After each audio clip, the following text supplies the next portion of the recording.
changamoto na migogoro ndani ya hivi vilabu. Akaichukulia mfano ya zile speech ambazo walikuwa wanaongea baadhi ya mashabiki wa Simba kutoka kwenye mkutano mkuu wa Simba. Baadhi ya mashabiki wa Simba ama wanachama wa Simba wamepokea vyema kutambulika kwa mgogoro wao ama changamoto ambayo inatokea ndani ya klabu yao, lakini wengine hawakuwa na mapokeo mazuri kwenye ile speech ya kuonekana wao kwamba wana matatizo. Kwa upande wako wewe unasimama upande gani? Upande ambao ni kama Simba imetambulika wazi na watu sasa kila mmoja ajirekebishe kwa nafasi yake, ama ni engineer ameikosea kuitaja Simba kule? Yani alichokifanya engineer ni vita ya kibiashara. Yani alichokifanya engineer sio kuisaidia Simba, ila alichokifanya yeye ni vita ya kibiashara, kwa sababu hata pale alipokwenda kutoa wale wote hawana uwezo ni wakuja ni kuisaidia Simba matatizo waliokuwa nayo, ila yale aliyofanya engineer ni maslahi ya kibiashara, kuhakikisha kwamba anaharibu biashara ya Simba Sports Club na kuweka biashara ya klabu yake aliyosimamia iwe na biashara bora. Maana tafasiri yake ni nini? Anakwenda kutangazia umma kwamba Simba Sports Club sio sehemu salama ya watu ni kuwekeza hela zao. Betway yuko pale. Sijui umeelewa? Ni kampuni kutoka Ulaya. Sijui umeelewa? Tafasiri yake ni kwamba unamwambia Betway kwamba hapo alipoenda kuweka hela sio sehemu salama kwa sababu wenyewe wana migogoro. Unaenda nikumwambia Jairuti kwamba hapo ulipoweka pesa sio sehemu salama. Kwa hiyo ni namna ambayo yeye ametengeneza propaganda ya kwenda kuharibu biashara ya Simba Sports Club ili kuiweka biashara yake ni kuwa bora kutokana na klabu yake, kwa sababu kama alihitaji kufanya hivyo, kama ni mwenyekiti wa vilabu barani Afrika, alikuwa anatakiwa avisemee vilabu changamoto zao, kwa baadhi ya vilabu ambavyo ni vikubwa katika mataifa yao lakini mpaka viwanja vya mazoezi hawana. Hiyo kama angeongea hiyo tungesema hiyo anasimamia klabu. Anasimamia vilabu vyote vya nani.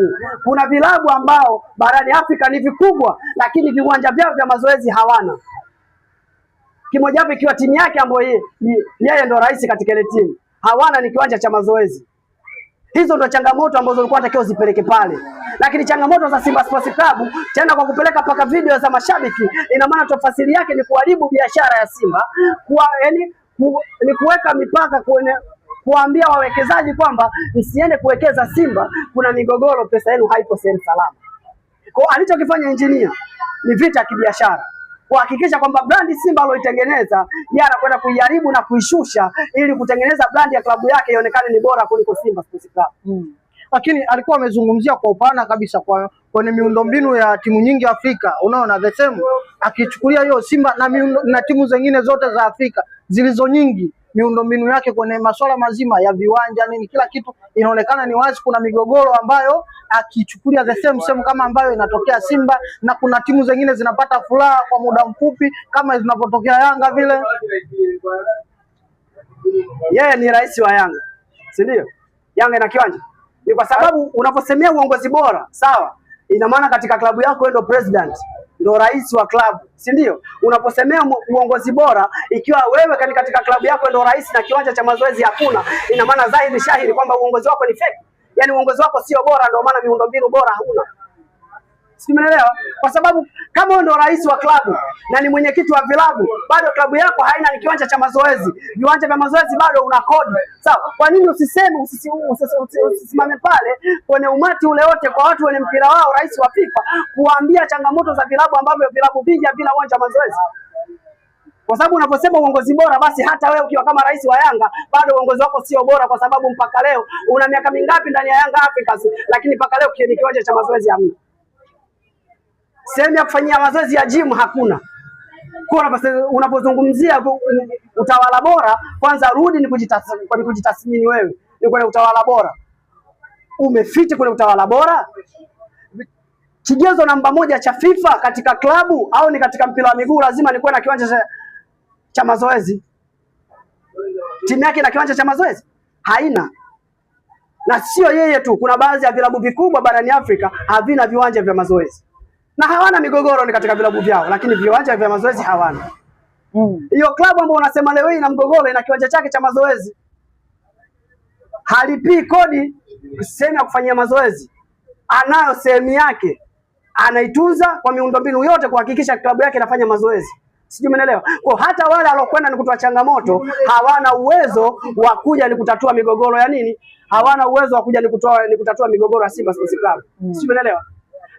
Yale kama angeapeleka kwenye mkutano wa TFF, sawa, angeupeleka katika mikutano ya TFF, tungesema ampeleka sehemu sahihi, kwa sababu rais wa TFF ndio baba wa mpira wa Tanzania na yeye ndio mmiliki wa vilabu vyote vya Tanzania, sawa, ndio mwenye mamlaka navyo, tungesema ni sehemu sahihi. Lakini kula alikopeleka hakuna hata mtu mmoja ambaye anaweza akatoka kule kuja kuisaidia migogoro ya Simba Sports Club. Tunaona timu mbalimbali sasa hivi zikijiunga kwenye chama cha mpira barani Afrika AFL, ambacho ni chama cha vilabu vile. Klabu nyingi zishakuwa zinajiunga ikiwemo Tanzania tayari, including Azam, Yanga wenyewe hatujamuona Simba wala Singida na vinginevyo, lakini tunaona tayari klabu kama Mamelodi Sundowns tayari wameshajiunga na wao. Kwa upande wa Simba nini na kinasuasua? Maana watu wengine wanasema labda pesa ambayo imewekwa pale ni kubwa sana ya kulipia kujiunga kwenye chama kile. Ni faida ya kile chama ni nini? Kwa ajili ya kushughulikia masuala mbalimbali ya vilabu na ongezeko likiwemo ongezeko kama hili tulilolishuhudia safari hii tu la kuanzia ngazi kwenye mtoano tu, hatua ya awali kabisa watu wameanza kukoga noti. Wao wanahusikania katika ongezeko hilo. Wao ndio wapiganaji wakubwa wa kile chama, yani kupigania maslahi ya klabu. Kama wamekuja na strategic moja kwamba mchezaji anapoitwa timu ya taifa kutoka kwenye klabu yake, klabu inabidi inufaike na nini? Inufaike na yule mchezaji. Maana yake liwepo fungu la pesa kwenda kwenye nini? Kwenda kwenye klabu ambayo inatakiwa ilipo na nini? Aidha ni nchi ama shirikisho kwa muda ule ambao mchezaji anaenda kuitumikia timu ya taifa. Yote ni mipango yao, mikakati yao. Yani hiki kinachokianzisha ni siasa za mpira duniani kote, lakini iko hivyo. Nisikilize nikwambie. Hata Ulaya wana chama chao na watu wamejiunga. Nisikilize nikwambie. Hii yote ni siasa ya mpira. Yani hiki nikitengeneza hapa ni kutengeneza mipango kwamba pindi watakapokuwa, ni kwa sababu engineer plani yake ni kuja kuwa rais wa kafu. Kwa haya yanayotengenezwa ni propaganda za kisiasa ili kuweza kuangalia wanapokwenda kwenye uchaguzi kutafuta rais wa kafu ni wanakwendaje. Sio, umeelewa? Yani haya yanofanywa hapa ni propaganda za siasa za kimpira.